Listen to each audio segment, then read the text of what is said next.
Hello, everyone. I do believe that we are live. How is everyone doing? Wow, Leo. Okay, Leo came in early with the hello, Jordan. Shalom. Please subscribe to Liberty Politics and Guy's channel. Yeah, so Liberty Politics is where presumably most of you will be watching this because I only have 600 and something subscribers at the moment. And my channel is what Leo is pointing out in the comment. I just said Leo like Armin does. Leo. He's rubbing off on me. Hello, Kevin.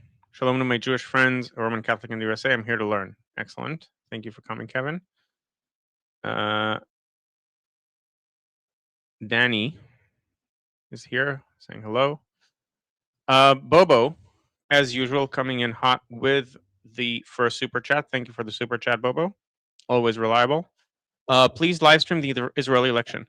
Probably. I mean, it's in 2.5 months, but I believe I will. I don't know how much there will be to do on the day, other than yes, the votes are still people are still voting, and we just got this. Like, there's a lot that happens on election day itself, but we can have discussions about analyses, what I predict is going to happen, so on, because a lot can probably change over the next couple of months. Um, okay, so Lotem is apologizing for. I don't. I mean, I didn't think you were annoying. So what I'm saying, hi, Gassar, I was annoying to you on Friday. I was drunk and emotional. Now I'm just emotional. So on Friday we had a discussion about Ben Gvir. I believe that was the issue there. Um, I mean, it was fine. And I know, like, I have a lot of friends with the perspective that you showed. Um, I don't like. I didn't mind it particularly. Okay, so how's everyone doing? Dijal, has there been anything in the chat that I need to look at? Because I can already tell I'm not going to be able to look at both.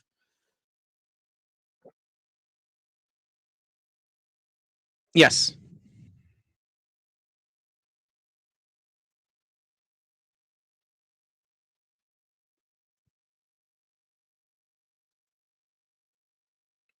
Okay. Great. And it's not just about things going wrong, but like if anyone says something that is directed at me and not just each other and is more than shalom and so on. Okay. All right. Good. Oh, and Kevin, thank you. Kevin gifted one Liberty Politics membership. So thank you for that, Kevin. All right. So before I start with my stuff, which admittedly there isn't a lot of since Friday, we thought we might be at war right now, but we're not. Um, and so, like, there's some stuff to talk about, but not a whole lot.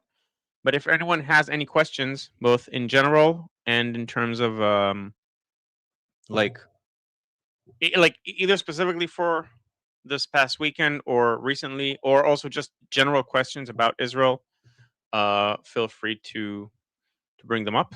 So I'll give people a couple of seconds. Okay, so the main topic of discussion today. Actually, I'll return to this topic later because there are a bunch of small things to talk about. Um, so apparently, Ben Gvir is trying to aim for the position of Minister of Defense, based on, like, there was a party campaign thing, and when the pictures came out, that had like a sign that said Ben Gvir for security, which is a play on words because the Ministry of Security is what we call the Ministry of Defense. As many of you probably know, I am against this. I do not want this to happen. But nevertheless, that seems to be what he's aiming for.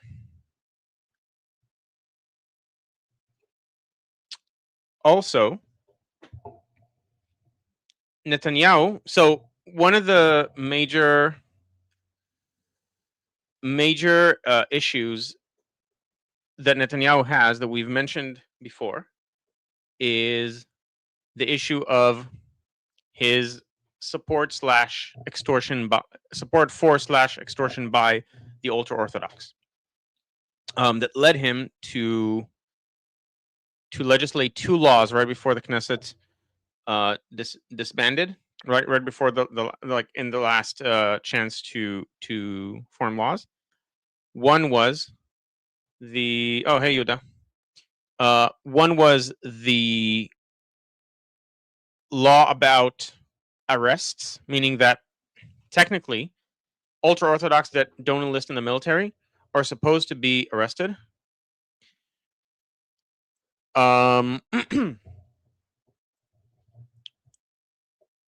Like they're supposed to be arrested for not going into the army right now because there isn't a law that settles their position yet.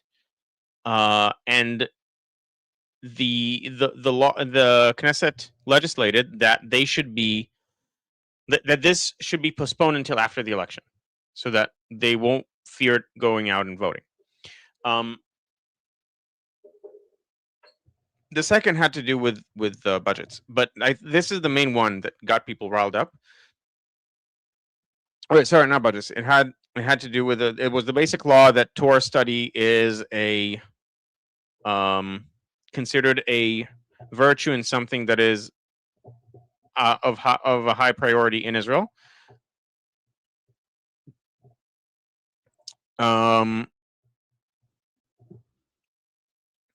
And both of those laws got a lot of people on Netanyahu's back and led to Eisenkot leading in Polymarket as the person with the highest chances to become prime minister. And as a result, Netanyahu has leaked something that he said in a closed discussion. Now, this is obviously like it's one of those things that politicians do. It's not just Netanyahu, but you say something in a closed discussion, and then you leak it so that people will know that this is what you really feel, and not just saying for media. And the main purpose you do that is for media. So in a closed discussion, he said the temporary arrests law was meant to lower the flames and increase the number of total people drafting within the ultra-Orthodox population. In practice, it didn't work, and therefore there won't be such a law in the next government. After the election, we'll form a wide national government that will immediately pass a full law of a full draft law for the ultra orthodox that will completely meet the IDF's requirements. And anyone who isn't studying Torah will either enlist into the army or go to jail. Okay, good questions. To go back to in a second. Now, this is like everyone from from basically all the political spectrum that has any gripe with Netanyahu came after the statement. Basically, he's lying. Of course, he would try to leak this because he knows what damage the actual actions that he did, and so he's making promises, empty promises. Also, he says whoever doesn't study Torah will either enlist or go to jail. The problem is that they just inflate the number of people who study Torah. So that's like that's one of the issues. Even when that is supposed to be the case, they still manage to find ways to skirt the draft because they just say, "Oh yeah, we have like hundreds of thousands of people studying Torah." And so if this is an empty statement and without caps, it doesn't mean anything. If it is like the 5,000 top or X% of the total people who are meant to enlist that year, the top X%, if it doesn't have that, then it's an empty statement. So that's one thing that happened. Another is that, by the way, Dijal, is there anything in the chat that I should talk talk about or questions about this?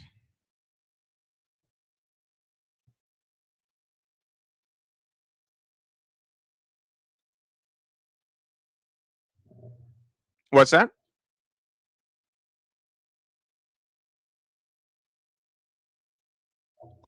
No other is. Okay, great. Thanks. All right. Yes. Yes. Yes.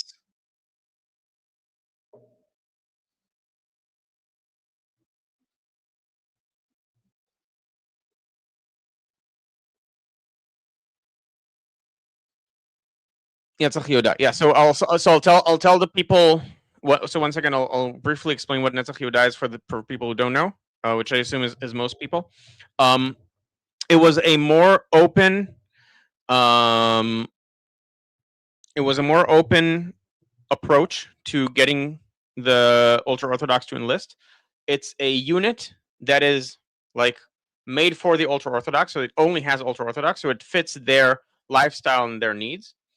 Um, and it seems to have been a success. Like people have enlisted into Netzach Yehuda properly.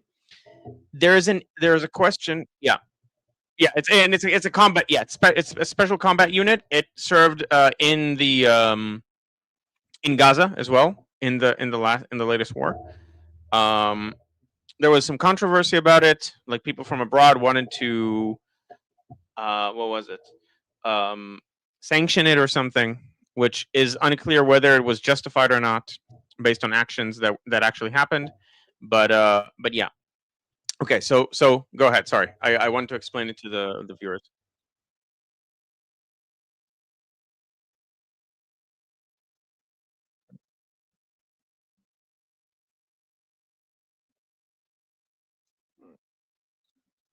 Mm. Yahya Sinor himself. Yeah, as a child, like as a little girl.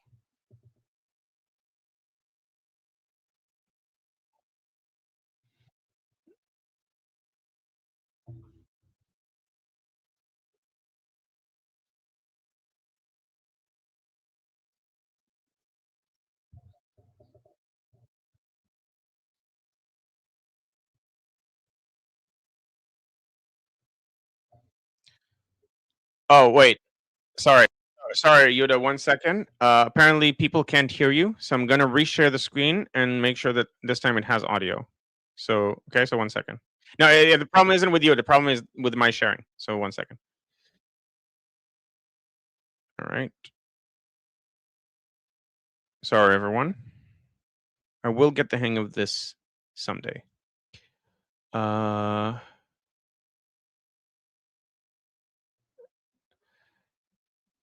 or so let's see. Okay, so let's see Ekel. if people can hear you. I made sure that the audio is on, but maybe I'll need to share it some other way. Maybe I'll need to share the whole window Okay. as opposed to just the. So so I Test, want to see what test. people in the chat are saying now. Yeah. So let's wait for confirmation. Can people hear Yuda now? Audio is now okay. Yes. Good. Okay. Yeah. Yeah, Go ahead. equal, test, test. Yes. Yes. It works. Don't put Good. it. Don't put it together. No, my question is the law was around Menachem Begin. I think there was this law with Orthodox that are like koilim, like a little bit like learn Torah, but stay outside of society. So it's because you have to go slow into society, have a social security number, a job, and not lose everything at once. And this is and they did a lot in the Tzahal for that women will partake, but nothing about the Orthodox. It's like oh Yiddishkeit, no, and that's the result. And of course, we have in every group we have your mafiosos. We too. Sorry, surprise. Yeah. But I think instead of you go to prison, it should. What is the real problem? Nobody, because the people tell it openly. It's like only, yeah, I wanted to, and then they all protested because yeah, you make it impossible. It's like they want to create division in Israel. So I see what you're saying. There are problems. So I think the major problem is at the end of the day one of sovereignty. It's the same issue that happened with the Arab society, like on a broad scale, where you allowed too much of a an enclave with its own education and its own like systems within the country that isn't connected to the rest of the country. Um, the issue is like there's a chicken and egg issue, which normally would be okay. Like you do it slowly. The the problem is that since they have exponential growth on societal level, like you can't at this point. It's way too late to start taking care of the issue. But at the same time, if you do too slowly, then you're gonna have collapse before the problem is fixed. So it's a delicate balance. I see what you're saying, and ideally, with more time and without 3 years of war, this could have been done better. I think you have to have a certain level of sensitivity to the ultra orthodox public in Israel when you make this broad change. I mean, Um, sorry, yeah, you know about Jonathan Pollard. He would be the candidate to talk to how to do it, and he's really a patriot. Jonathan Pollard, the one who was in prison for saving Israel with the yeah, anti-India counter affair, for example. And okay, I have a bias because I'm Haredi myself. yeah. So Oh, now I can't hear you. Oh, you muted yourself. You muted yourself. it worked when they did it like with Netza Yehuda, or where the problem. You know, also when the 67 when the Chabadnik came too late to the plains, and that's why they won the war. You know the story, for example. Oh You no, can have I didn't know the story. no, because they started the planes, and the Israelis wanted to bomb the planes from the Egyptians in the airport, but they had been had to go back for tanking, and they had the same kind of tank. So it was when the Israelis were in the air, the Egyptians also not. There was one crazy group of Chabadniks. Chabad takes always place in the army from beginning, and they said no, we have to pray shachas. So they were 30 minutes too late in the air. Meanwhile, the Egyptians were landing again and dipped in the bomb wall. So sometimes Oh, you don't know. yeah. I think I did it. I Yeah, this it rings a bell. I think I have heard about this. Now that you said yeah. So the whole thing. we do have luck in these things. Yes, it's like the Coca-Cola. You know when they were throwing Coca-Cola because it makes the fist sound when it goes down, and they didn't have enough bombs because America was boycotting Israel with arms, and so there's the three bombs, three Coca-Cola one bomb. They make the same sound when they go down because the carbon dioxide expands of, and they didn't know if it is a bomb or Coca-Cola. So they Hmm. heard the Coca-Cola Okay. and they ran away. I see. So Interesting. we have little funny ideas, Yeah. but Um. you have to do both. But you have to do everything. I would say, yeah. That's on. Everything in what sense? You can say, okay, we need quick the people joining the army, but that they are combat ready. And you can say, okay, I mean, they go there to the, uh, but you have to one opening the IDF for units that can accommodate also if you want female fighters that are orthodox, for example. They have been can't mix them in a variety, yeah, or for example, the argumentation.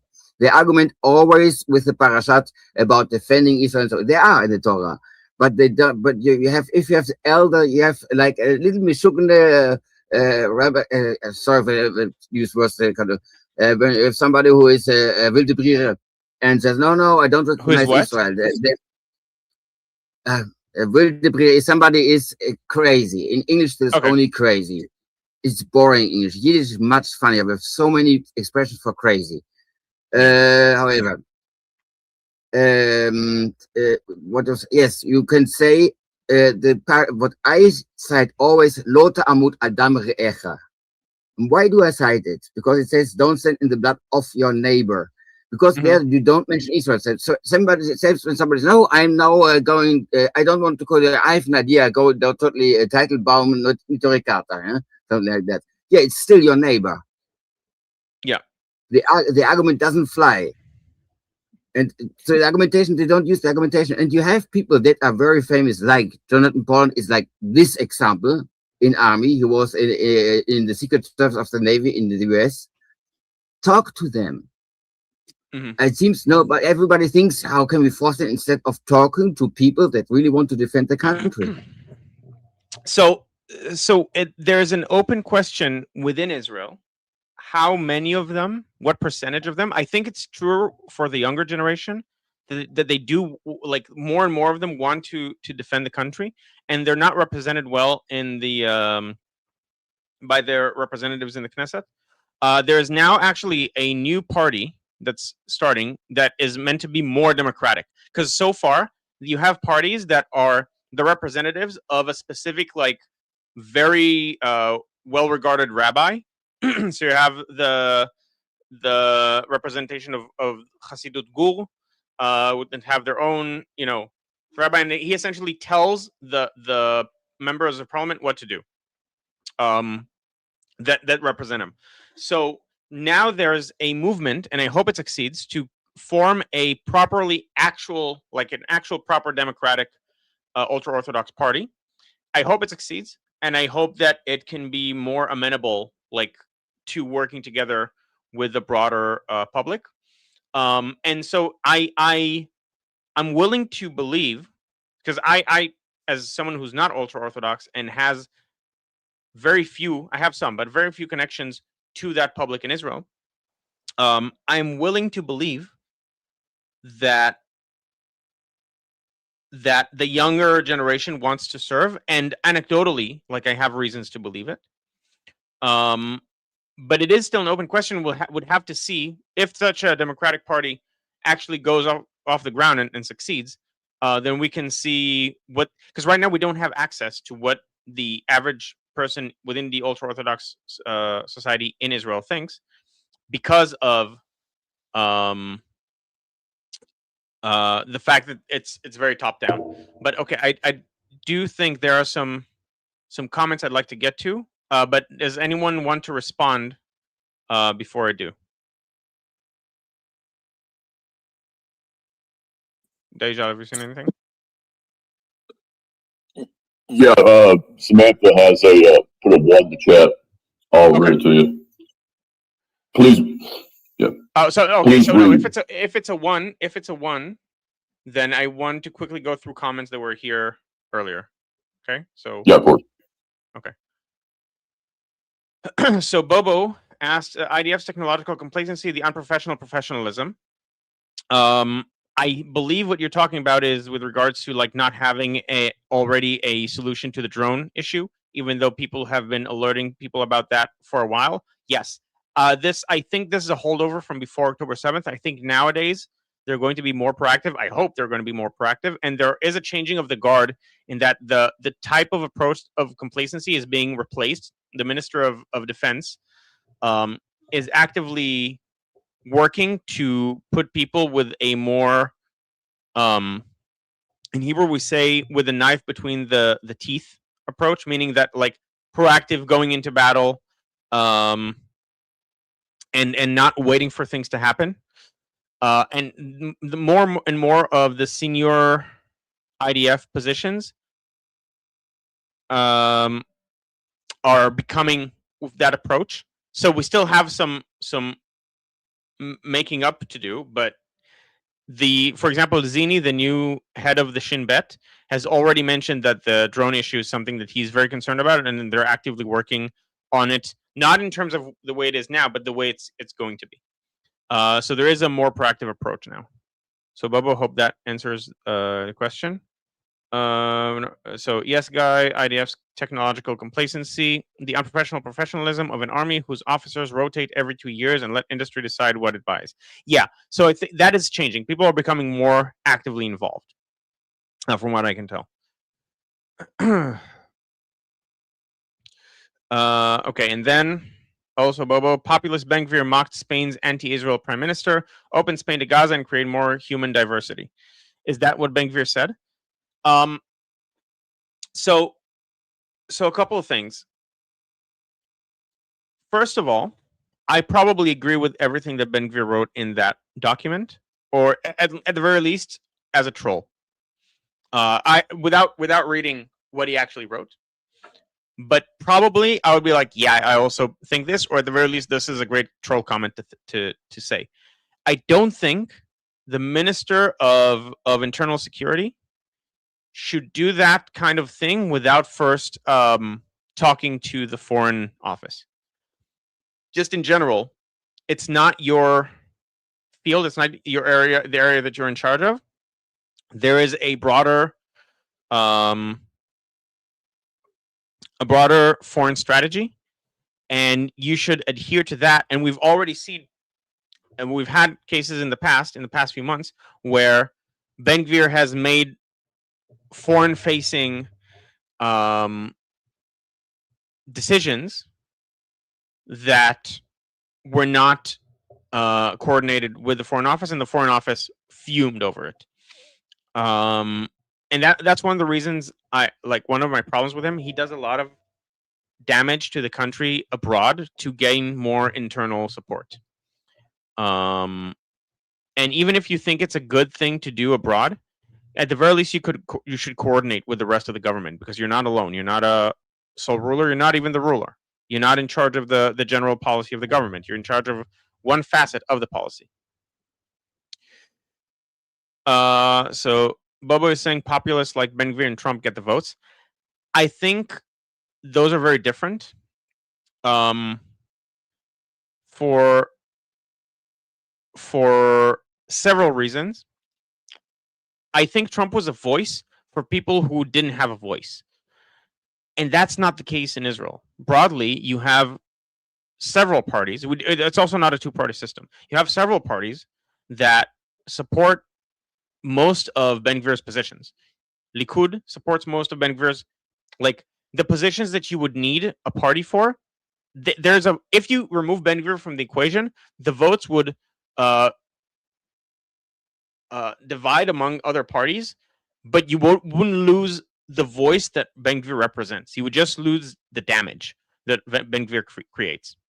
He was not the first and only person to talk about prison conditions.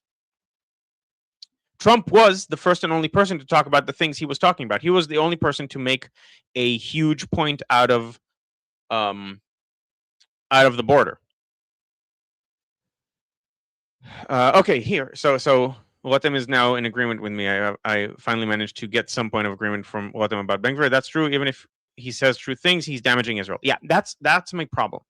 I mean, I have several problems, but you have to play ball. You have to be a team player, and you're not the only person who represents that voice, even though you like to pretend that you are. Okay. So, Bobo, I hope that answers the question. Okay, we already talked about this. Nina is saying best guy ever, and I'd like to clear something up. I know I said I like dad jokes. I like my dad jokes. Dad jokes at my expense are, I mean, okay, I'll handle them, but let the record show that I am displeased by these dad jokes. I am the dad joker, not the dad jokey. Okay, so glad we got that cleared up. Leo is asking, what is Eisenhower's foreign policy position? Is he aligned with Bibi or different?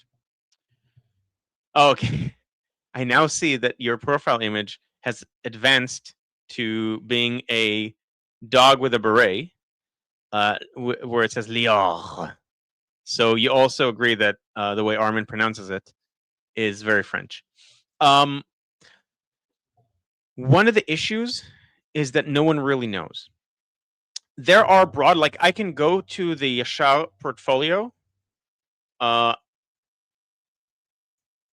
and read out what it says, but it's very broad. It's very safe. And it's not quite clear. He's probably going to be like a centrist. He has some right-wing people in his party. He has some left-wing people in his party. But broadly speaking, he's going to be to the left of Bibi. Okay, so some comments that are relevant. people in the Foreign Office are mainly leftist. I'm not sure. So Sai is asking this. I'm not sure if that's the case anymore. They seem to be mostly professional. Like I mean, they deal with diplomacy. So to the extent that you deal with diplomacy, you have to take into account global outlooks. But that doesn't mean that, like, on balance, that doesn't mean you're a leftist. It just means you're more diplomacy oriented. You can be diplomacy oriented from a right wing perspective as well. For example, there are more sophisticated and less sophisticated ways to talk about wanting to annex the West Bank.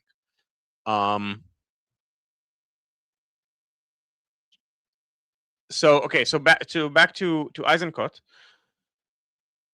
I'll briefly go through the 10 steps that are posted on the website, and tell me afterwards if you feel like you actually understand what the foreign policy is going to be. So number 1, mending the fractures. So we'll form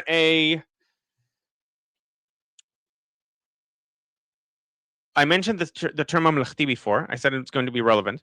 Mamlechti means like above politics, I guess would be the best way to put it. So we'll create an above politics investigation committee into the October 7th massacre, the decade that came before it, and the management of the war. We will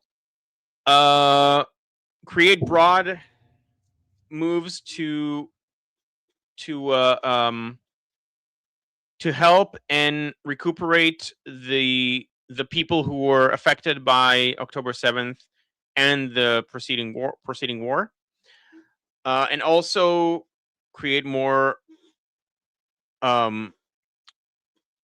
settlements in the Negev and the Western Negev and the North, which are areas in Israel proper. It's not part of areas in dispute like the West Bank.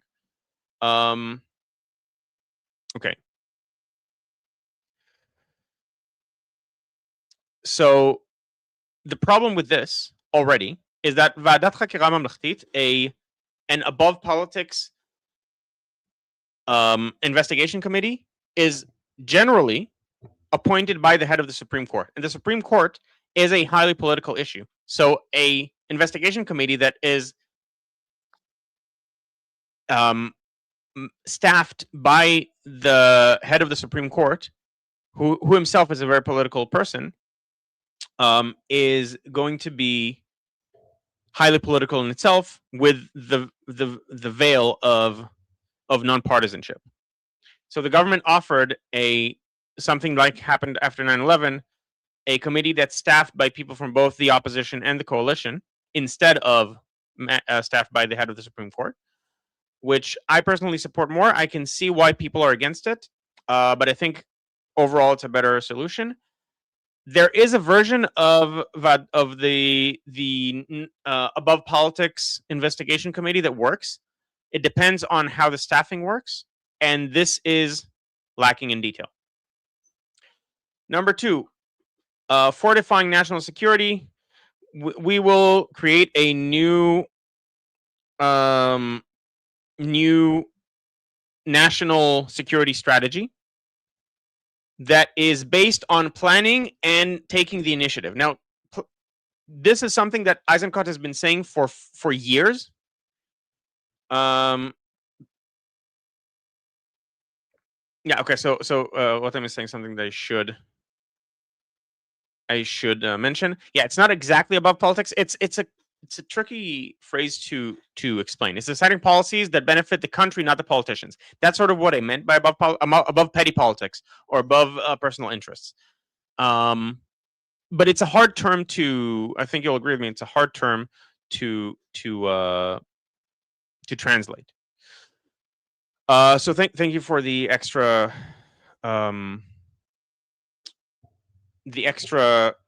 clarification there. And then it's platitudes like we'll make the IDF stronger, we'll fortify the border security, and make Israel a regional power.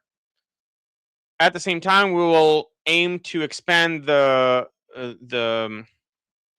peace with other countries, and to ensure a solid Jewish majority for generations, and fortifying Israel's standing in the world, which is all great, but it really, really, really depends what you mean by that.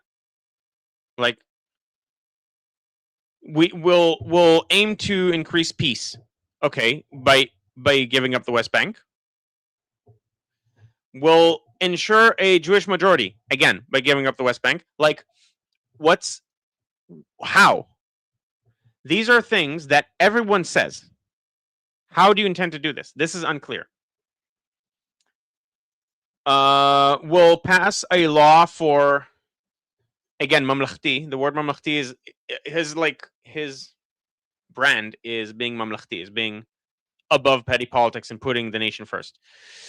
Pass a law of national service for all that will bring both the Haredi and Arab, that will bring in both the ultra-Orthodox and the Arab populations within the appropriate frameworks. First and foremost, the IDF. Obviously, the Arabs are not going into the IDF. No one is claiming they are. No one is attempting to put them in there. That's like a national security issue. So okay, sure, but everyone's saying this.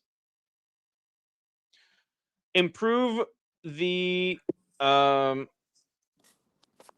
Jose, can you turn off the mic if you're not going to talk? Thank you.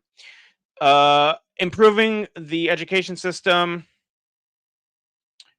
a common core for everyone. That's an issue with ultra-Orthodox education. It doesn't have common core, or at least some of it. Like, some of it does, some of it doesn't, which means they don't learn English and math, which means they can't then join the workforce effectively.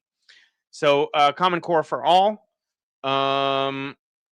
Sorry, but we have the Parashat Sukkot in the Talmud, and therefore you need high math, you need integral, you need trigonometry, you need all that for Sukkot. to build it goes to very build in the detail, and it goes there. And if you have the for example, if you have the Gabe von der Widow had, for example, calculated why they are letter different for how big the there's a bassin in front of the temple, and if you see the difference between how the word is written, the letter, if you calculate it, you have P. So okay. You learn this in yeshiva, except you have a stupid professor. If you have a stupid professor, you don't learn yeshiva. But I agree that the school system for the Orthodox are like in Europe, and what is the school system in Europe? It's a fabric for making crétins. Yeah, so I think the European and the non-Israeli systems are better because you're not expected to just get no. Look, in France, mathematics is, the professor asks, well, how much is 2 + 2? The pupil says, I vote for the communists when I'm big. The professor says, you're a genius in mathematics, you get an A. This is French school system today. Okay? I'm not talking about the general system. I'm talking about the ultra-Orthodox, like the private systems that the Orthodox Jews go to outside of Israel, because they're expected to be more self-sufficient. They also teach more broad education than they do in Israel. That's what I meant. So okay, now there is something here that I'm very much for. And it's not obvious that he's saying this. Okay, more comments to. Yes. Okay. So I think non-Israeli audience can better understand the term mamlachti by the saying "working for the good of the kingdom" rather than the king. Yeah. So that's another way of putting it. I think now we're getting the hang of the term. We're going to disperse the so it's still in education. We're going to disperse the authority and strengthen both teachers and principals at the edges. So right now, Israel is very, very centralized in terms of its education, and my wife's job is literally to promote decentralization of the education system. So the fact that this is the first policy that I can actually point to and say, oh, that's an actual policy, and there are people who disagree with, I'm very optimistic about this, because there's a high chance that Eisenkot is going to be part of the next government in whatever role. And so the fact that even he, who is trying to have like a broad approach, is for this is excellent in my opinion. And we'll also strengthen technological studies, as well as implementing topics regarding the traditions of Israeli society.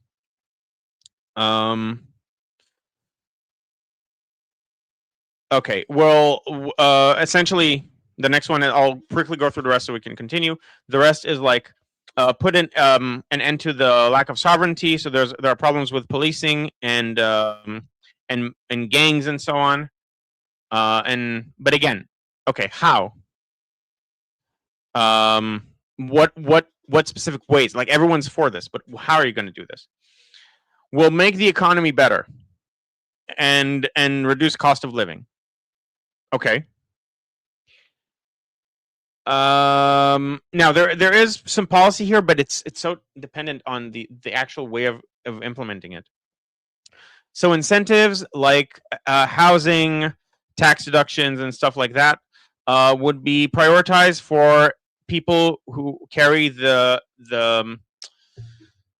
security and economic load. Meaning, if you served in the army, you're going to get more benefits like these, which is like, okay. We'll decentralize things. So the way it's phrased, it can be either unions or monopolies. So this can be read as like both a socialist and a capitalistic policy. It doesn't really say which one. And we'll invest a lot in infrastructure. Okay, this is very general, as you can see. We'll improve public service, reduce social polarization, and bring back people who left Israel. Prepare for the 100th year for the state of Israel. Okay, like this is all very, very general. And he did recently say in an interview with the New Yorker. Now, it could be because he was talking to a left-leaning publication that he said this, but he said the Israeli public moved rightward after October 7th, but I haven't changed, which is very worrying. If you haven't changed, if October 7th hasn't changed you and your positions, then I don't trust that you're learning properly. Like, as you go on in your life, you need to let reality affect you in your positions. Okay. So that was a bit more long-winded than I wanted. But quickly, 3 comments about this. Lotem is saying he's Osloid. He will wait for instructions from Biden. He has enough right-wingers in his party, and also will have enough right-wingers in his coalition, i.e. Lieberman and Bennett. That Bennett recently said, for example, that I think, if I remember correctly, let me quickly fact check. But I think he said that we need to dismantle the PLO. Let's see if I'm remembering. And they said it like recently.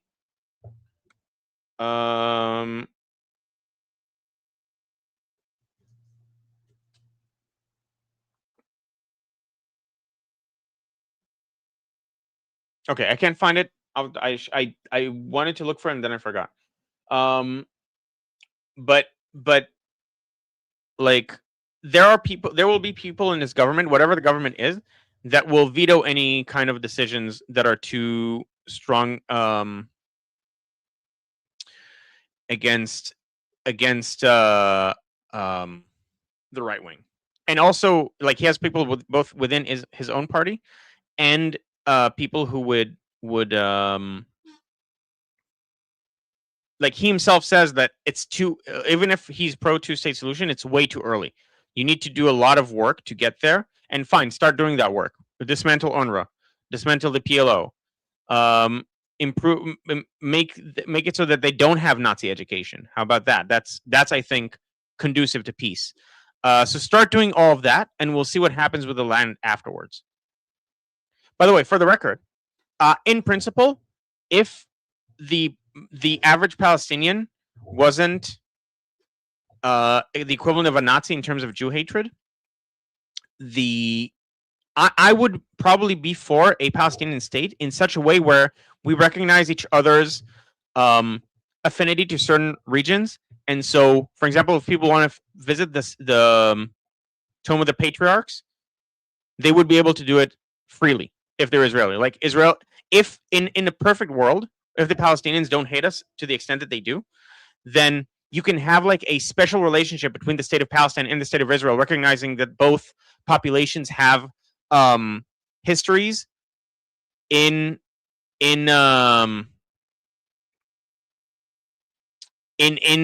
their respective side and should be allowed to visit freely. But this is not the case because we can't trust Palestinians to freely allow them to go to Haifa and Acre because of terror, and they don't allow us to go into places that are holy for us because they hate us. So if the Palestinian population was different, a lot of this could have been solved in a way that you actually have sovereignty to the Arabs without losing on the Israeli connection to the land. But it's just not the case.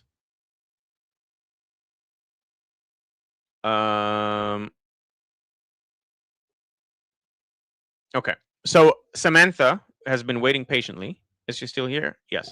So Samantha had a 1, and Daijal, also tell me if there are others who have responded to what I said, or otherwise want to say something.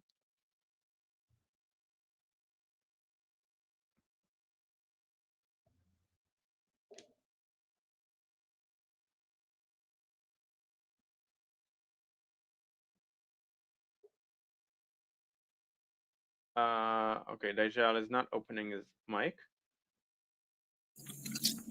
Yeah, sorry, I was having some technical difficulties. Oh, okay. Yeah, school app sucks. Yeah. Yeah,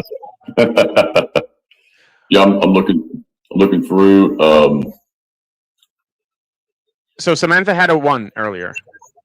Yes. Would you like to speak, Samantha, or do you want me to read it for you?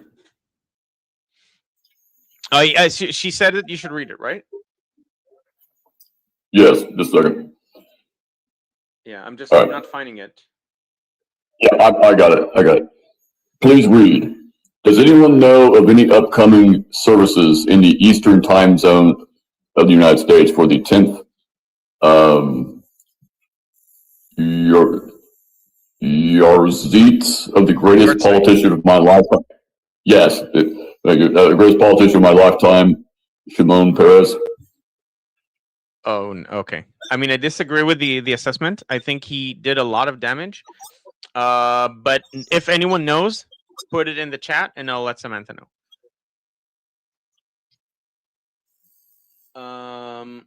Okay. A few other questions. Where WUB is saying, where does Hamas in Gaza get their new weapons from? You agree they're actually rearming. The border to Egypt is under IDF control, and there is no shipments into Gaza. So there are shipments into Gaza in terms of food, and presumably some of those have weaponry stashed in them, unfortunately. And also drones. Drones both carrying weapons and drones that are themselves the weapons.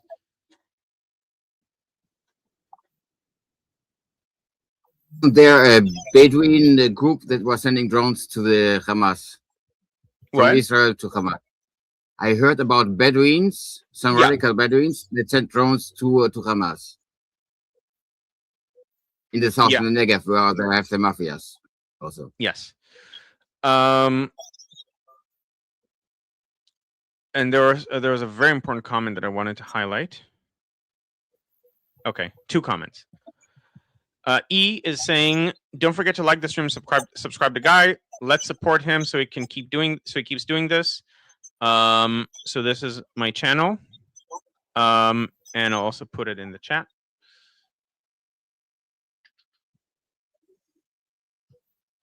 And also from Bobo for a different comment.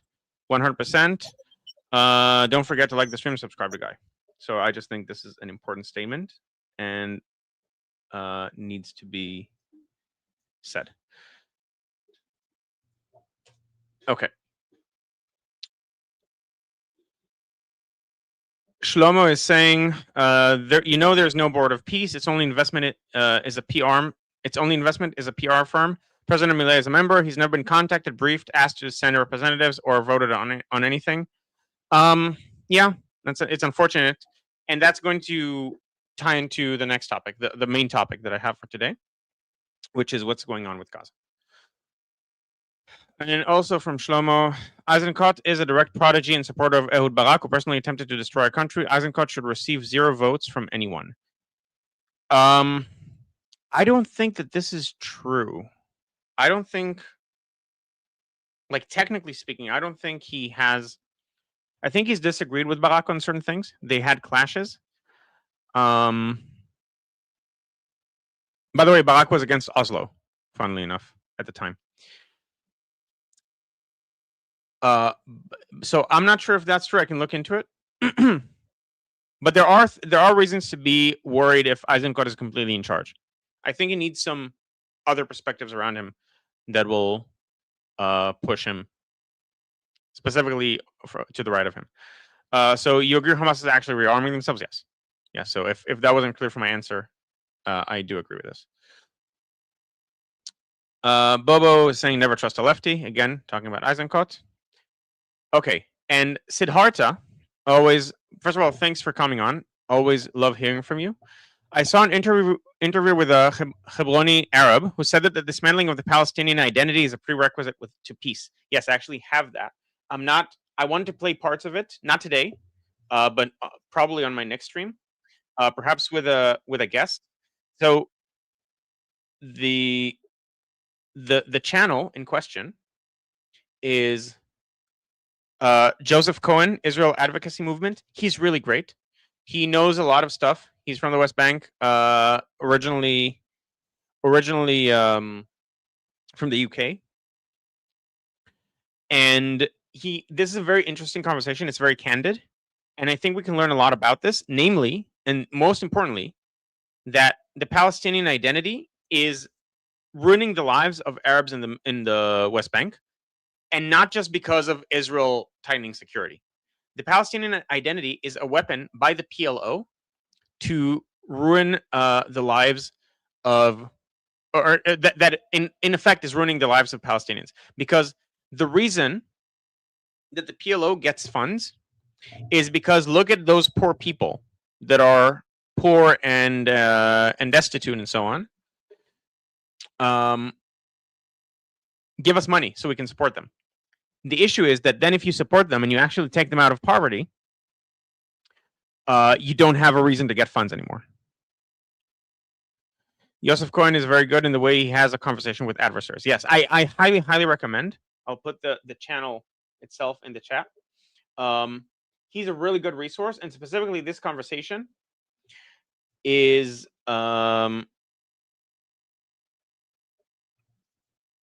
very, very eye-opening. Like, Guy, do you like the son of Hamas guy? I forgot his name. Damn, I'm blanking on the name as well. Musab Hassan Yusuf. Musab Hassan Yusuf. Thank you. Yes. So I like him on certain things. That, by the way, Rebecca, that doesn't solve all the other. It doesn't absolve you of all your other crimes. He's very good on certain things, and he is terrible on Iran. And so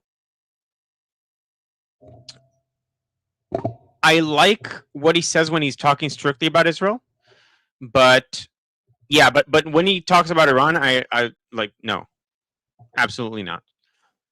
And I mean, we have to hold those kinds of positions. Like, do you like X? Well, sometimes, these are public figures, and so you don't have to attach yourself to them. You can agree with some of what they say and some of what they don't say.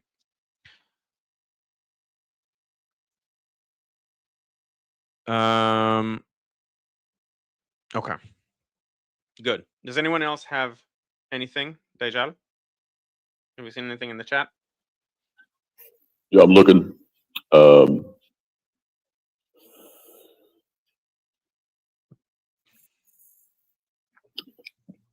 Nothing specific. Would anybody like to say anything right now? I said like nothing specific. Would anybody like to say anything right now? I'm just asking the crowd. Yeah. I would like a rebuttal against my crimes. Overruled. Anyone else? Well, I was going to say about Masal and Yusuf. Yeah, I was a big fan.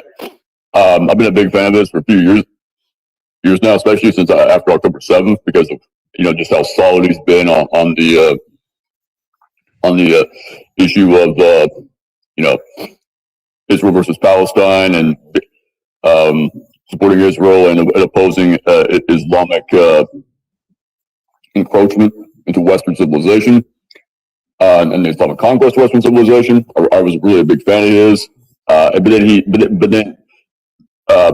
the Iranian Revolution started, and he opened his mouth and just completely, went full retard, and started bashing the Shah and saying like this is hopeless. You can't win against this. We need another plan.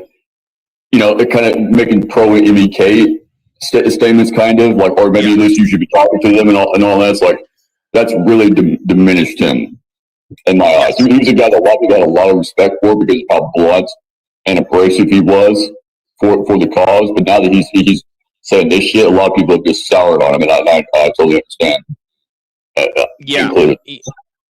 Yeah, I completely agree with that. I think most of us who know him had the same sort of outlook. So Amberly is correct in saying he's a good person to talk about if people don't know who he is, Guy. So he is the son of Hamas. He is the son of one of the founders of Hamas. And he eventually figured out, damn, my society is like super violent. Maybe I shouldn't advocate for this.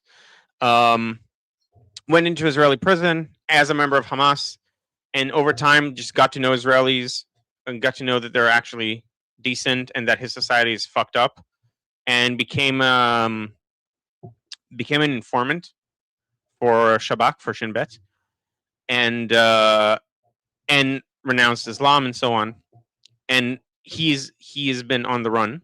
Like people are looking for him to eliminate him.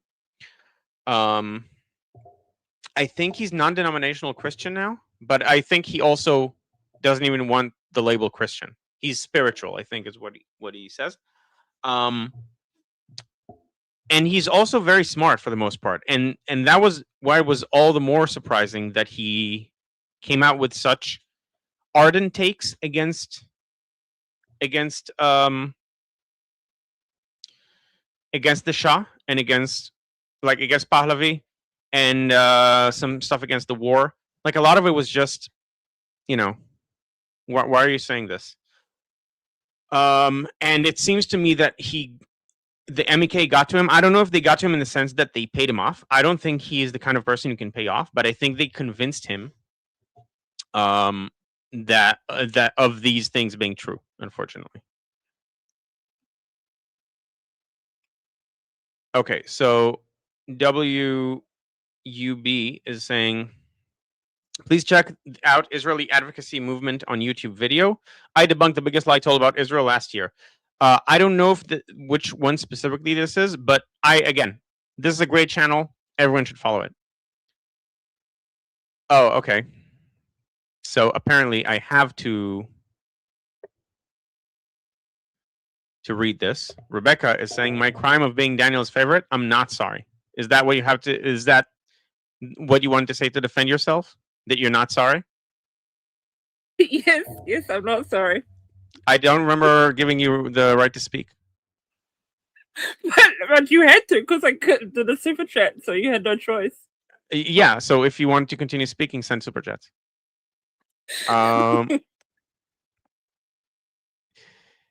So this was not convincing. Let me just put it that way. Saying you're not sorry does not convince me to forgive you. Musab Hassan Youssef. Yes, that's who we're talking about. E? Forgiveness. I'm just talking facts. That's all. No forgiveness needed.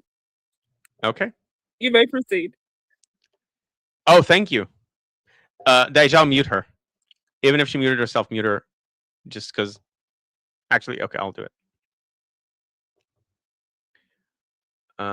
Allow audio. Disable audio. Should I press it? No. Okay. I'll give you one more chance.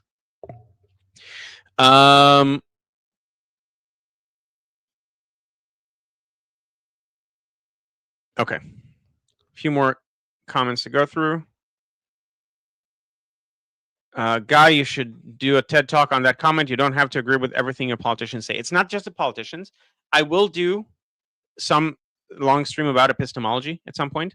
But if you're married to a position, you're less likely to get the truth. Because your immediate, when something happens, your immediate response would be, well, what do the people on my side think about this? And then you'd automatically adopt that position by default. And even if you might change it, the fact that you adopted it by default is already not a good epistemic thing to do. Now, some analytical philosophers would argue that, well, it depends on what the group is and so on. If it's a group of experts on the topic, then maybe you should adopt it. I disagree. I think expertise creates echo chambers, and we've seen a lot of this over the last few years, where just because you're an expert doesn't mean you don't have a blind spot. And even expert groups need, one, humility, and two, openness to diverging opinions that I think academia pretends to have or likes to claim to have. But in practice, anyone who's been in academia knows that you get a lot of pressure put on you if you have a dissenting opinion. You mean like the COVID virus is from a bat that was flying from the jungle after a sex orgy into a soup? That were experts. For example, yes. Okay, Bobo is saying Mordechai Kedar's 8-state solution for the Palestinians. I talked about this a lot. I'll say it briefly again because we get new people every day, which is another reason to, once again, anyone who's new here who hasn't seen me before, if you're interested in hearing about geopolitics from an Israeli perspective and about epistemology and other things related to philosophy of mind, like what's consciousness, stuff like that, feel free to follow my channel. And again, geopolitics from an Israeli perspective, both internal to Israel and external, and about the Middle East and so on. So the 8-state solution for the Palestinians is essentially this. Palestinians do not intermarry. Intermarry in the sense that people from one tribe do not marry people from another tribe. They marry inside their own tribes. And as a result, technically, they're not a people. Like the definition of a people is the cross-pollination. And so the solution that he's offering is essentially what they did in the UAE, where you have different clans, they rule different areas, and you have a state that sort of puts all these clans together as a single entity. And the Palestinians could do the same thing. You can have the city of Hebron, be its own municipality, its own autonomous entity, as will the city of Shechem, Nablus, and so on. And like the city of Hebron already wants to do this. They want to secede from the Palestinian Authority. They renounced it after they came out with it because they realized it's not going to happen soon, and they don't want to fight the Palestinian Authority yet. But they do want to do this. They put an article in Wall Street Journal saying, "Hey, we want to secede from the Palestinian Authority and join the Abraham Accords and be like under Israel's umbrella." Because no one likes the Palestinian Authority. Palestinian Authority is a group of corrupt corrupt rulers that were superimposed from the outside with an artificial Western approach to state building that doesn't work on these clans, because these are clans, and they're more tied to internally to the clan than to the Palestinian nationhood. And as a result, the Palestinian nationhood is not the right way to do this. There will be infighting. So that's the eight state solution. Like, you have between 7 and 8 such mini states that are essentially municipalities with autonomy. Emirats. Yeah. So I didn't want to say Emirates because they don't like being called Emirates. But the solution is essentially we'll copy the Emirates structure from the UAE. What are you saying? MEK talking points about Musab Hassan Youssef? Yes, unfortunately. And Freedom to Gargamel is asking, what do you think about Trump's flip-flopping the attack? First of all, I would like to empathize with all of us. This is exhausting. Emotionally, this is exhausting. I can't imagine what it's like being an Iranian inside Iran. This is absolute emotional torture. Having said that, there's just so much we don't know. I fear that America might be getting ready to lower its demands on nuclear. Not remove them, but lower them, because Trump has went from saying Iran can never have a nuclear weapon to saying Iran cannot have a nuclear weapon. As did Caroline Levitt. She said Iran will not have a nuclear weapon as long as Trump has something to say about it, which is vague. And Rubio also said Iran will never have a nuclear weapon. Certainly not when this president's in power. We don't know what future presidents will do. So that's concerning. Having said that, I still think fundamentally the idea is to get past the midterms and then strike. And yeah, I recommend actually to some people to actually take a step back a bit. I understand it's hard. I did that a while ago. When the MOU was signed, I just had to, I was also sick at the time, but I just had to take a step back and just not focus on the news for a few days. Right now I'm in a position where I have to, because, I do this. But if it's exhausting and if you're sick of it, actually it might be a good idea to take like a week off and come back fresh. It really helped me. Okay.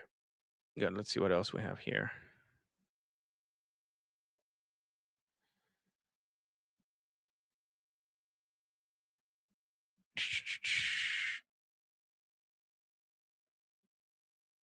All right. Oh, so Kat is here. Hello, Kat. So I might do streams with Kat as well. We'll have to set it up. Yeah, she's saying hope so. So that's something we can, like, I believe I sent you my number on Liberty Politics, so we can talk there and decide what's the best time to do this. For me, it's very easy when I'm not alone here. It's much easier to have someone else here, so that you don't have to man the ship yourself. So Shlomo Ishtov is saying PA authority is our method of controlling hostile population while demonizing them to avoid a state until such a time as the population can be removed. And they pay us 77% for the privilege.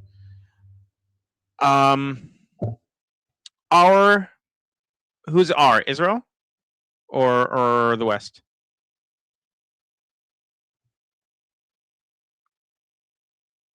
Because I don't like the Palestinian Authority originally, under the Oslo Accords, was meant to be the actual governing body that would eventually turn into its own state. So Shlomi is saying correct, but I gave several answers, and the answer came in late. So if you can clarify which of those options you're talking about, not just because of the comments take like 10 seconds to show up. I can't know which part of what I'm saying you're saying correct to. So like originally was meant to be the again, who's R? So Shlomo is saying this isn't the organization detailed in the Oslo Accords. It is our creation. R being who? Israel, the U.S. Yeah, I'm there are things here that I'm not following in the comments. So Shlomo, if you can clarify it, that would be great. Shlomo is also saying the blockade kills the regime before the midterms. We hope. We don't know that, and the blockade would have to stay in effect, which would also mean that the oil prices would go up. Presumably, there would be some sort of blockade versus in exchange for blockade deal.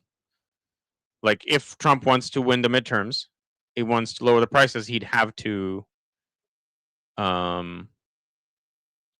take care of that. Okay, so is anyone willing to share the screen with this link? Because now I'm going to actually go into the main topic. Wait, don't tell me. Oh my God. Can I not post links on school? Wow. Oh no, okay, maybe I did it wrong. Okay, yes, I did it wrong. Never mind. School is a great platform. Join the discussion group using the link over there. You can be part of these calls and the calls that Armin makes. Ask us questions.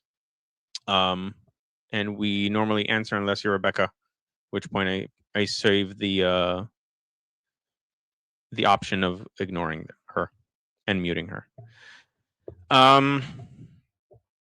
Okay. So can someone open the link I just sent and share the screen?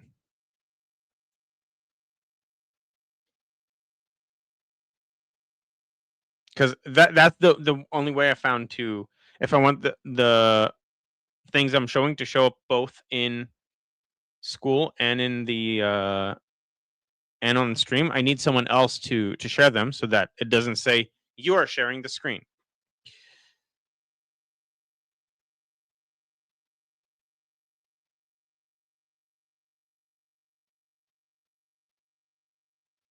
It's a map of Gaza. So basically, here's what's going on right now. The yellow line is slowly encroaching on Hamas territory, so much so that it has now passed the main like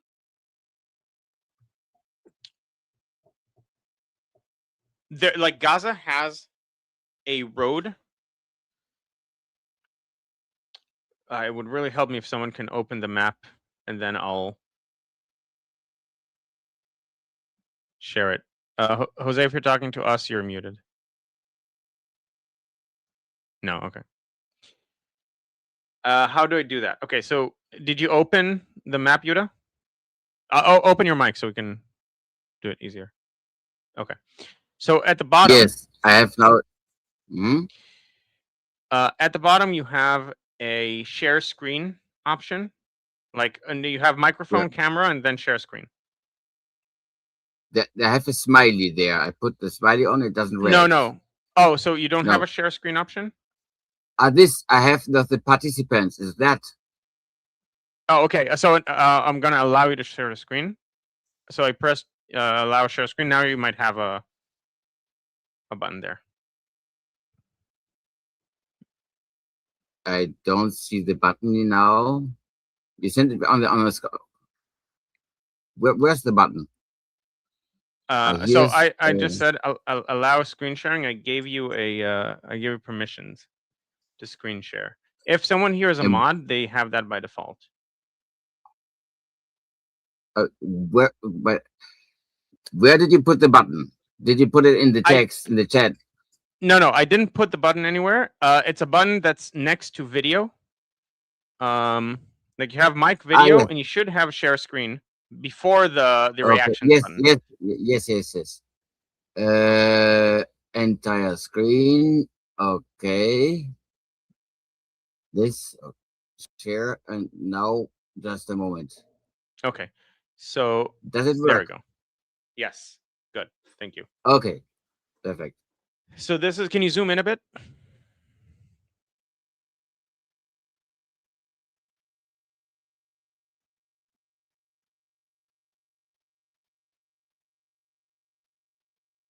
Okay.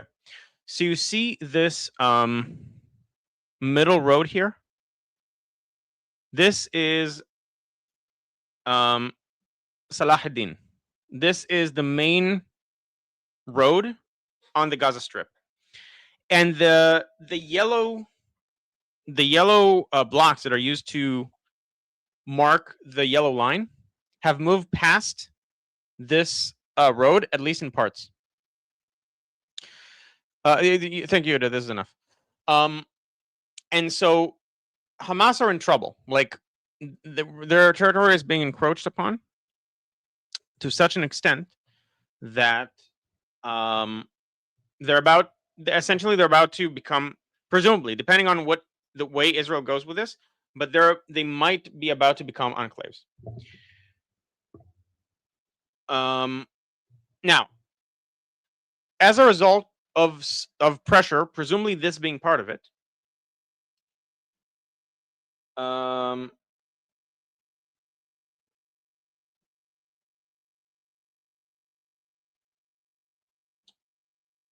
and so they agreed to a deal that Israel cannot accept. Israel cannot accept a deal where Hamas gives its weapons in lockstep with Israel withdrawing, and without mentioning at all rifles. Only like very heavy weaponry is being mentioned. But what would happen then is that instead of Hamas being governed by, Gaza being governed by Hamas, Gaza would be governed by a puppet government that would be governed by Hamas. You don't want that. That would be it will turn from Hamas in Gaza to Hezbollah in Gaza. It would be the same kind of model. And so Israel cannot afford to do this, to allow this to happen. And no amount of pressure from America is going to change that. And I hope that the Americans are not going to apply that pressure, even though apparently there is some pressure. Yeah. So Monkey, by the way, subscribe to Monkey as well. The Monkey is saying the deal sounds more and more retarded the more I hear about it. He felt it so strong that he said it twice. Yeah, it's a horrible. It's not a good way to deal with Hamas. And there were agreements between the Israeli side and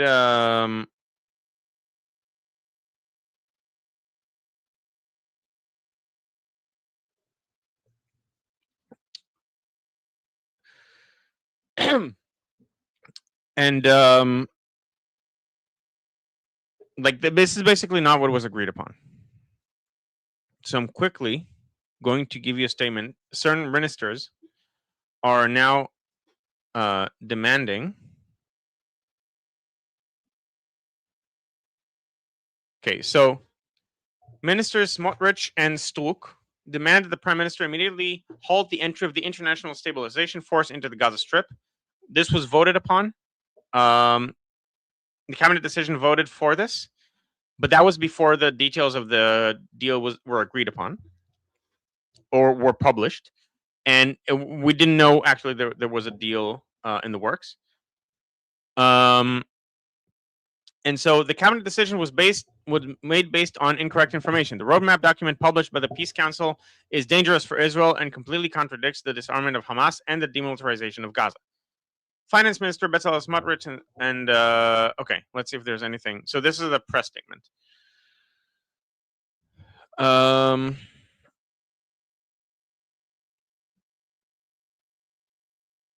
Yeah. So basically, are we doing the two systems and all of that to respond? Yes. Once, I mean, okay. Yeah, and Dijal is monitoring the chat.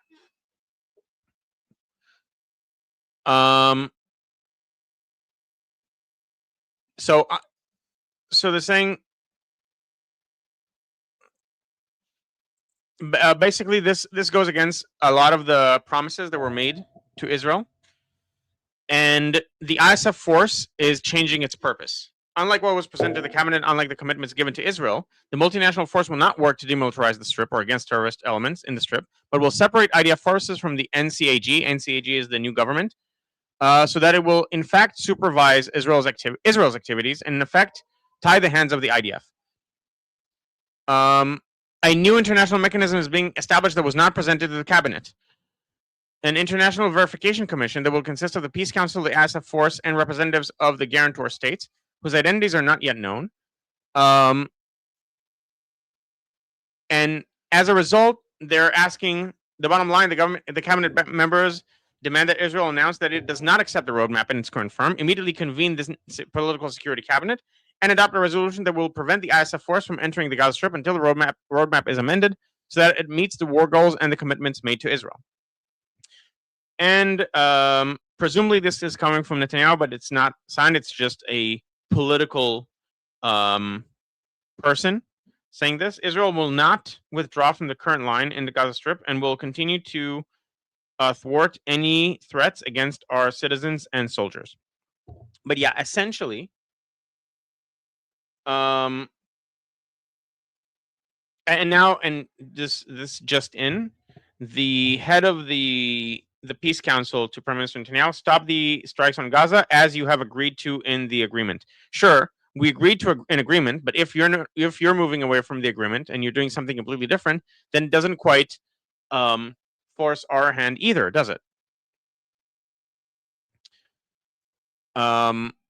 But yeah, so right now this is a bit of a crisis from Israel's perspective, and it will have to deal with this. Oh, hello again. Double streaming on Armin's channel too. Wanted to visit, guys. Yes, everyone visit my channel. Also subscribe. Join the discussion group. If you want to learn Hebrew, there's a link in the description to a course that I created for learning Hebrew. Like every stream, there's at least one person who's interested, so I figured I'd at least mention it.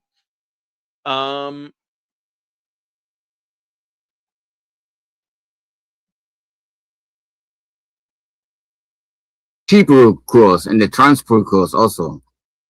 And what? Do you have also a course in Hebrew and transport? No. It's only Hebrew. Okay. So that's basically where we are. Does anyone have anything they want to say? I saw the cat had a 2 in the chat.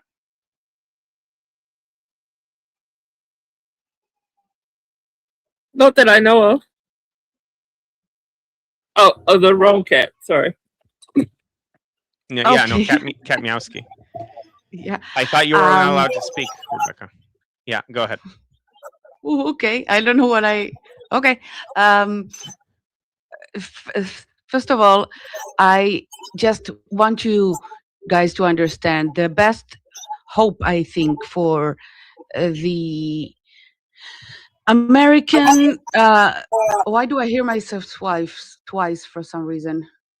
Yuda, Okay. I think no. Okay. Yeah, I think it should be better now. Okay, so just imagine if right now Netanyahu lost the elections and more left-leaning or anything lefter, because he's not very much to the right.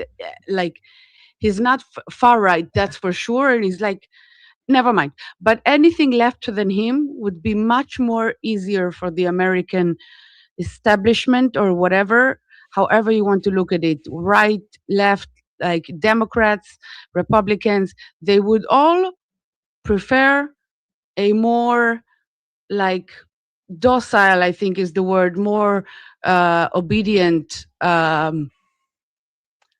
Israeli government, which should tell you a lot. I'm just saying, because because I think there will be a lot of pressure, and there will be a huge pressure, and we might even see some withdrawal at some point, even though it's hard to imagine. Yeah, it was, many things were hard to imagine.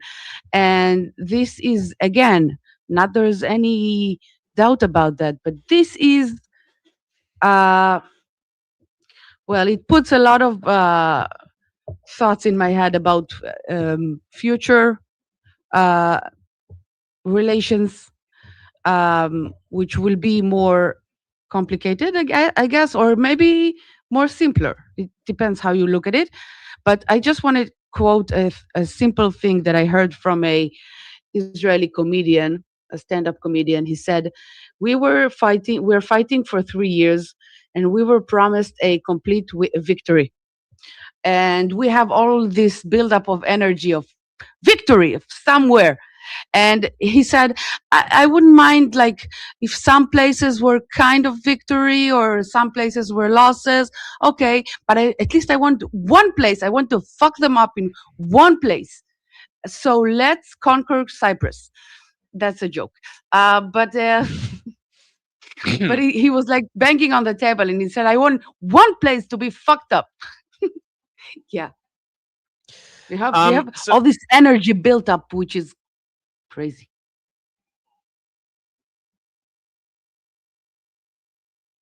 um so I'm not sure whether another government, I mean, so in the other government you would have some people who are for this. That would be the difference. But most of them, I think there is wall to wall agreement, almost wall to wall, that this cannot be how this war ends. This entity is not what was, first of all, what was agreed upon, and second of all, something that Israel can live with. And it will only be more complicated if the ISF goes into Gaza. So Monkey's saying the deal is retarded. It's on you to reject the deal, no matter the pressure. Yes, but also, so you said, don't get mad at us. You're the ones who did this. This was done presumably by Trump or the people close to Trump, i.e., Witkoff and Kushner. So I mean, I feel like I'm allowed to get mad at the admin for this.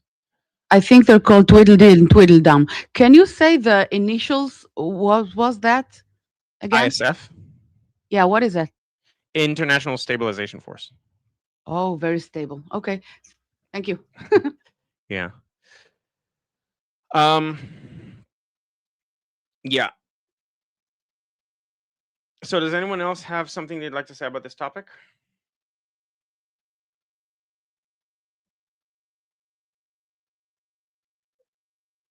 Okay. So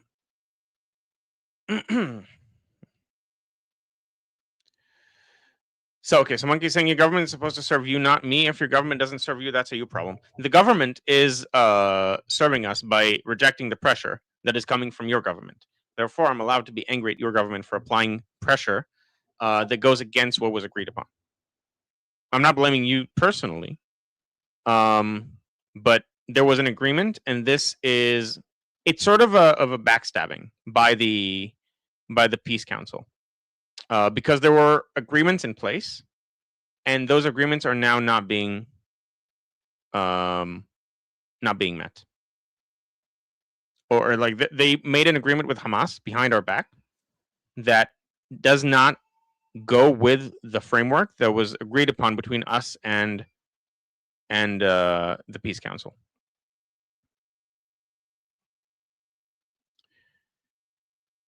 And can I add something? I think don't take this personally, Americans, because specifically who we're blaming here are two Jews. So Yeah. we can blame people and still be friends. It's fine, and we can still be angry at some people. Those two fuckers fuck things up. I'm sorry for saying this word a lot, but it fits. Yeah, we're very mad at them. So we're not like enemies now. That's okay. Don't be emotional. I mean, it's not about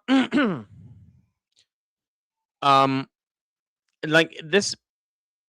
I'm allowed to feel negative emotions towards the administration when it does something like this. I think that's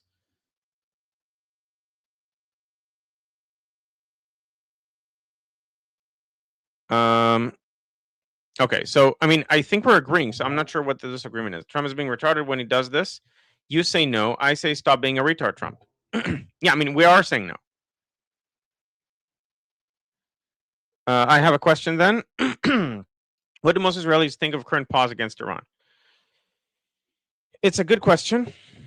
It really depends because most people aren't as in the weeds as we are with regards to the how unstable the regime is.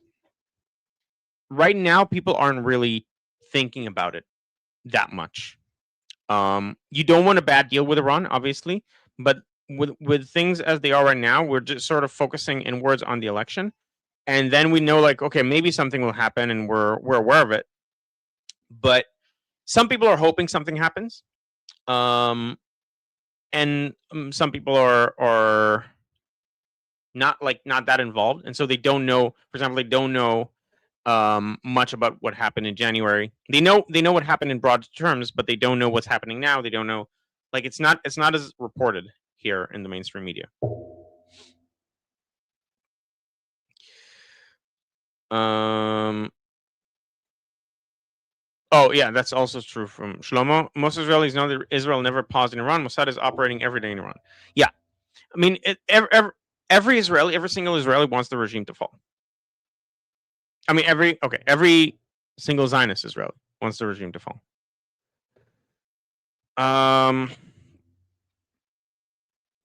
But then how and like whether more bombing will do it.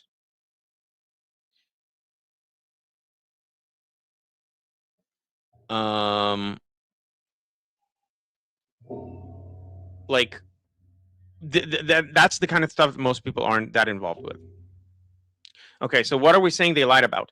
The agreement was that Israel will only go out of Gaza after Hamas disarms completely, and also that the Palestinian Authority will not govern Gaza. The Gaza will be its own separate entity because the Palestinian Authority has UNRWA and other, like, it's still educating people to hate Israel and Israelis.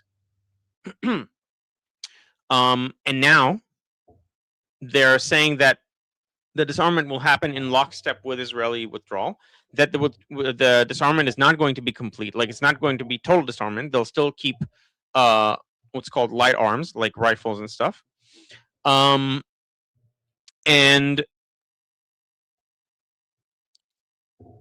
the new governing entity is apparently going to use Palestinian Authority resources. So it'll be like tied to the Palestinian Authority. And all three of these things were major points of contention that made Israel agree to the deal. Okay, so Monkey is saying, yes, we agree, but sometimes I agree aggressively and the agreement is missed and only the aggressiveness is seen. So I clarify. Okay, thank you, Monkey.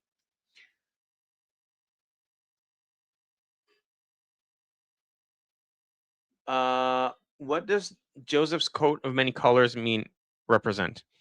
It really depends. I'm not. You can ask me. I'm not guaranteeing I'll have the answer. So this is the biblical story. I think it depends on interpretation. I don't know if there's like a canonical interpretation. But yeah, so you can ask anything. I don't promise to have an answer. In this case, I don't have an answer.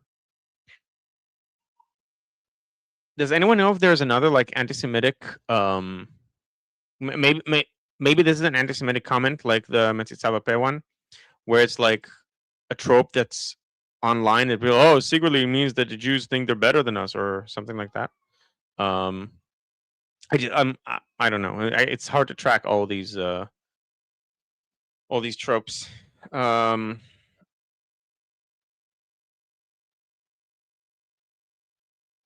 Okay, so George Hansen saying Trump routinely prefers doing tasteful agreements purposely in order to get the rejections as a system of zeroing in on a target. Are you saying that about Iran or about Gaza? are the Arabs pro-Iran? Largely, pro IRGC. I mean, the Arabs that are against Israel are pro the IRGC because the IRGC is against Israel, and the IRGC is the biggest supporter of Palestinian statehood. Again, even though they're Shia compared to Sunni, but the reason is being anti-Jews. Mossad never. So Lior is saying Mossad never sleeps. Their operations span across decades. Yes, that is true. After Hamas disarms and Gaza is demilitarized, which means 100% tunnel destruction. Yes, and to be fair, Hamas seems to have agreed to tunnel destruction, but when the withdrawal is in lockstep, that's a problem. Now, this is something that I've heard about months ago, where essentially the feeling was, look, what do you mind if we try to get them to disarm themselves? If we succeed, great. If we don't succeed, you can go in. We have our word that you'll be able to go in and finish the job, because no one's going to invest in this place if it still has armed groups in it. If it partially succeeds, that's also good, because if it partially succeeds, then that means that they didn't fulfill their end of the agreement, but they still gave up some arms, so it's just going to be easier to finish the job.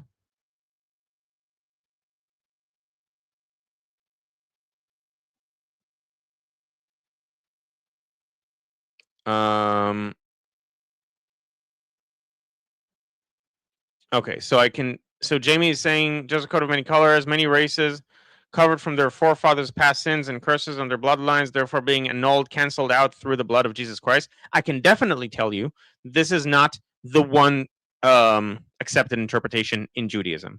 I think I can go on a limb and say that much. But even without the part of annulled through the blood of Jesus Christ, I've heard certain things said about this. I've never heard anything to do with past sins. So this is strictly a Christian interpretation. I'm not saying that judgmentally. I'm just saying this is not a Jewish interpretation of the colors. Yes. May I say something to that? Yes. So people have to understand, somebody who was born in Nazareth was born in Judea. And if you look in my genes, in my Y chromosome, I have the haplotype that might be an ancestor. And for us, it's simply a family member that was cruelly tortured to death by the Roman Empire. That's for us, Jesus. And so I feel good because somebody killed a family member. We have another, it's different for us. I'm not. You said you don't feel good? No, if I say, hey, you are now you can have me forgiven for every bad you've done and be happy, and you only want you to kill your grandfather on the cross that he gasps after air and dies slowly. And I say, no, I don't want that, because that's what happened to purification. See? Yeah. So it's not against Jesus, it's empathy for Jesus. Yeah, okay. Okay. Okay, what else? Dijal is saying, I think Trump should respond by offering another ceasefire. I don't think he's done enough ceasefires. Now, okay, so here's something. This, in general, in Israel, when it says Gorem Medini, meaning state-affiliated, a political actor, and it doesn't say who, 9 times out of 10, it's Netanyahu not wanting to say it's Netanyahu. And here it's especially egregious, because it says, in response to the ministers saying we should we should stop we should annul the decision to allow the ISF in. Then this reporter is saying a political official, again, this is the phrase Gorem Medini, is trying to calm things down, but is not bringing the agreement up for discussion again. So it's one of those political officials, the many of them, that have the power to bring this back up to discussion when the people who asked to bring it back up to discussion specifically asked Netanyahu to do it. So This is Netanyahu, and it's not something you're supposed to say, but this is an especially egregious instance of it. So Israel will not retreat from the current line in the Gaza Strip and will continue to thwart any threat to our citizens and soldiers. What I think might be happening, because Netanyahu came back from Trump and was like elated, I think this is meant to be a way to get Hamas to partially disarm without Israeli withdrawal. Like this is the positive interpretation. To get Hamas to disarm, partially at least, without Israeli withdrawal, and so they start, and then Israel is like supposed to start, but Israel says no, and then like it falls apart. But this is overly optimistic. I just figured I'd put the optimistic take out there as well.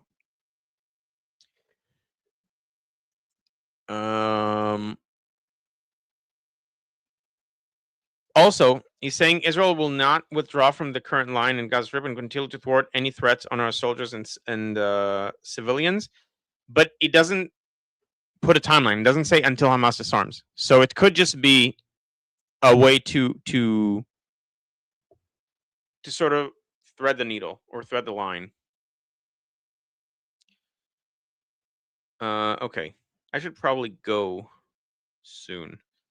There are other like very small things. There was a storm in a teacup about the Minister of Security allegedly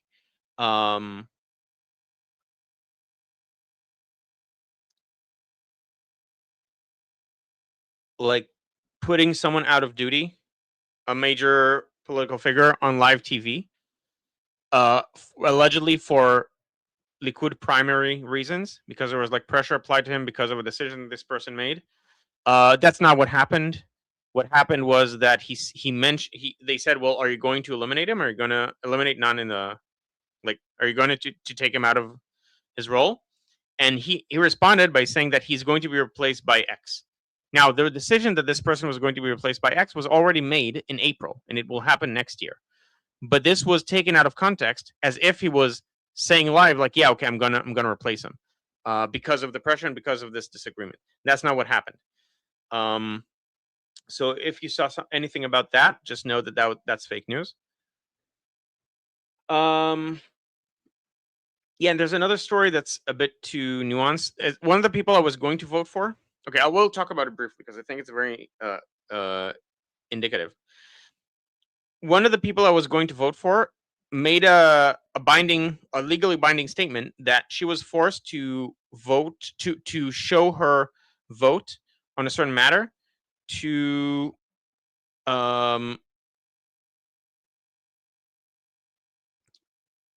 show the vote to the prime minister or to people from the government when that would be illegal.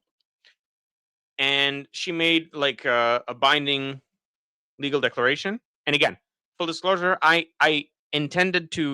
was likely going to vote for this woman wherever she ended up. She's called, her name is Sharon Eskel. And then the head of the party that she's leaving now also made a sworn statement saying that, no, this never happened. No one from my party, I explicitly told them, vote your conscience. You don't have to show anyone anything. And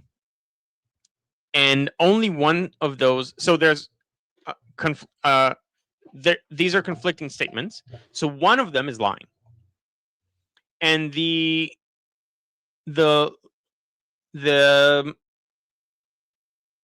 PA, not the Palestinian Authority, the Attorney General, Gali Barav Miara, is only investigating one side. The side. So this woman has left Likud, or the party that joined Likud. Never mind, but she left the coalition. And Gali Barav Miara is against the coalition, but she's supposed to be like an impartial person.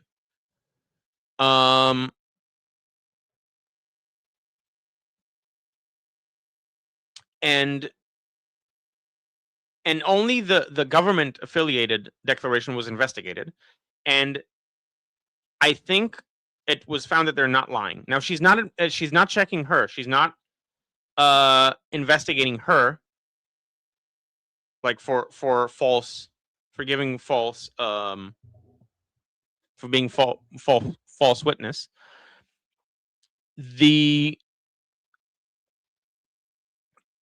And that's egregious. That's outrageous.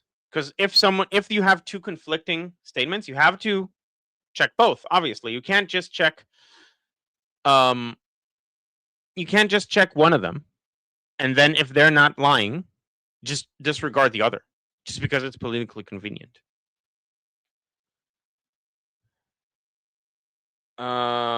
So yeah, that's just a story that shows you the Attorney General and how bad it is. There's a lot of something I wanted to talk about. Okay, so Kevin is asking, what is the percentage of Muslims represented in the Knesset? The percentage of Muslims would probably be around 10%, I would say. Usually, like on average. So Bobo said right now it's 8%. But yeah, usually you have like 10% Arabs, which is also why it's harder to create a coalition in Israel, because normally these are anti-Israeli elements that are allowed to be in the parliament because Israel is a democracy with freedom of speech. But nevertheless, they are not valid partners to form a government with. And nowadays, I mean, there's one party trying to buck the trend to present itself as more civil-oriented. And some people are buying it, some people aren't. There are statements made by the head of this party that are problematic, and also problematic that it used to be affiliated with the Muslim Brotherhood. I've mentioned this several times already. So if you're interested, you can watch other streams where I talk about this at length. But generally speaking, that's the issue with the Arabs in the Israeli parliament. And one of the reasons that it's harder to form a government in Israel. Even though I think relative to a Western democracy, the spectrum of opinions among Israelis is actually smaller. Like most Israelis agree on most things, and they can. The people who can't form coalitions with each other have much smaller disagreements than broader coalitions than coalitions in other Western countries, where like you have broader coalitions, usually less parties as well. Okay, so I'm gonna head off now. Unless Dajjal, does anyone have anything more to say on the group chat?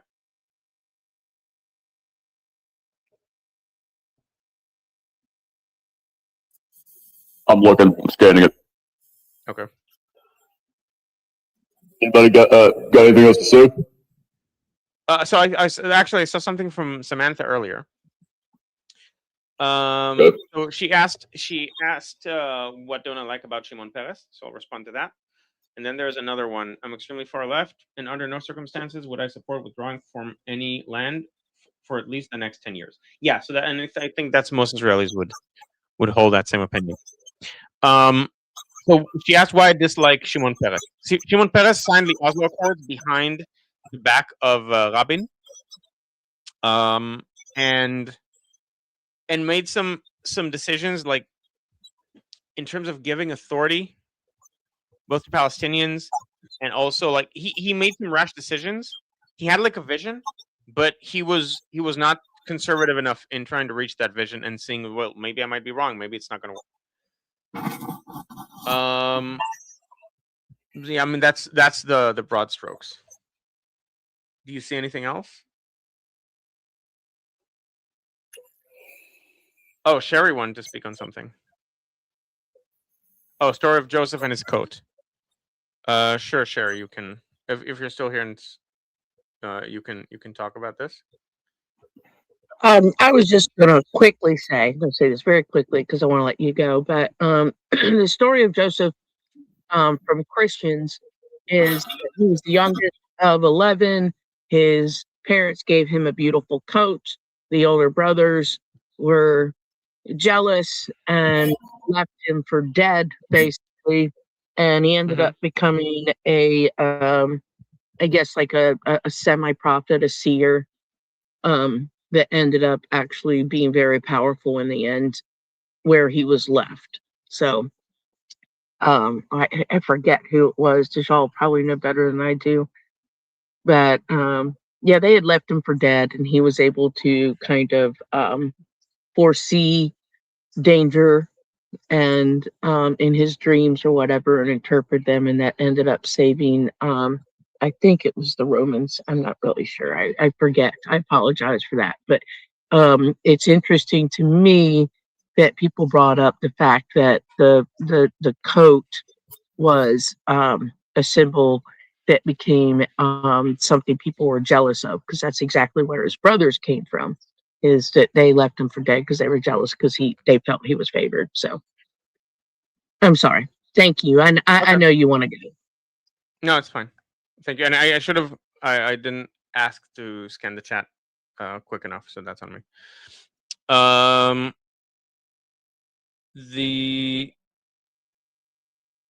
Then Kat also wanted to say something. You see now? I don't remember what it was about, so never mind. But thank you.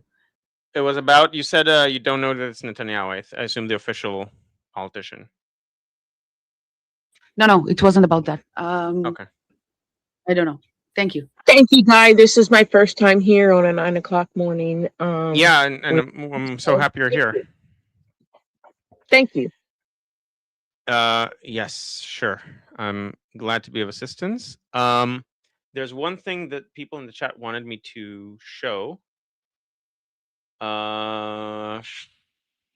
This is going to be difficult. So, okay. So, Kevin, you can watch back other streams. I often show the a table of the parties in Israel and what the distribution, what the potential coalitions are going to be. I have like a go-to sort of representative chart with projected seats that I talk about often. And so if you're interested in that and more like about the parties and all that stuff, feel free to go look at some of my other streams. And with that, everyone, I will be heading out once again really quickly. This is my channel, posting in the chat. It's also in the description. Please join the discussion group where you can be part of discussions like this, and also daily ones that Armin does, and every 3 days Ali has one, and you can ask us questions. Most of them are like Yeah, one thing. Ali's one is not 1 second, Yuda. Ali's one is not recorded, so if you want to ask spicy questions, you can do that on Ali's stream. And if you ever want to talk to Armin, that's like the one way to do it. Yes, Yuda, what were you gonna say? Yeah, but because you're in another radio, you said it's not my office, so this is now your office. Why do I see in your office through the mirror behind you your bed? No, this is not. Okay. First of all, this is not my bed. This is a couch. And second, this is my in-laws. I mentioned this before. This is my in-laws' house. My actual house is only going to become available on the 1st of September. And so I'll be moving again then, but most of my stuff in Was just kidding. Yeah, no, it's just to clarify. Yeah, okay. And so this is my channel. Monkey was also here today. Go to his channel as well. Subscribe. He talks about U.S. politics. It's Motor Pool Grease Monkey. Don't have it open at the moment. Okay, there it is. But you don't have to subscribe to him because he has more subscribers than me, and I'm in competition with him. So up to you. I'm sure Rebecca is going to rush to subscribe to him. And yeah, and Definitely never. discussion. Definitely What? never. Definitely never. But the issue But is I am you're also a subscribed to you, liar. though. Okay. I am But the issue subscribed is- to you, though. Right. So trying to get on my good graces while still being subscribed to Monkey and No, just mine, 'cause that's No, what you are. I don't like Monkey. Okay. But I like you. Okay. You're my favorite Anyway. nemesis. Thank you. You're my favorite and only nemesis as well.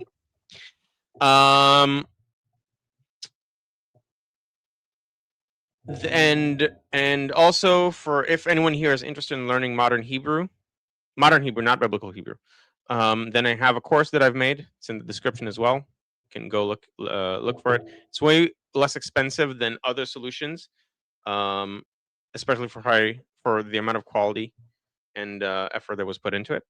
So if anyone is interested, that's also there in the description. Right. And with that, I will see you guys next time. Probably Wednesday. We'll probably have a stream on Wednesday. All right. Bye, everyone. Bye. And I propose a Hebrew course and the transport course. I will try making a Hebrew course and a transport course as well. Right now, it's strictly Hebrew. Transport is me. I do the transport. Okay, so Yuda can do the transbrew course. Okay, so contact me and we'll work on the transbrew course together. All right, bye everyone. See you, man. Bye.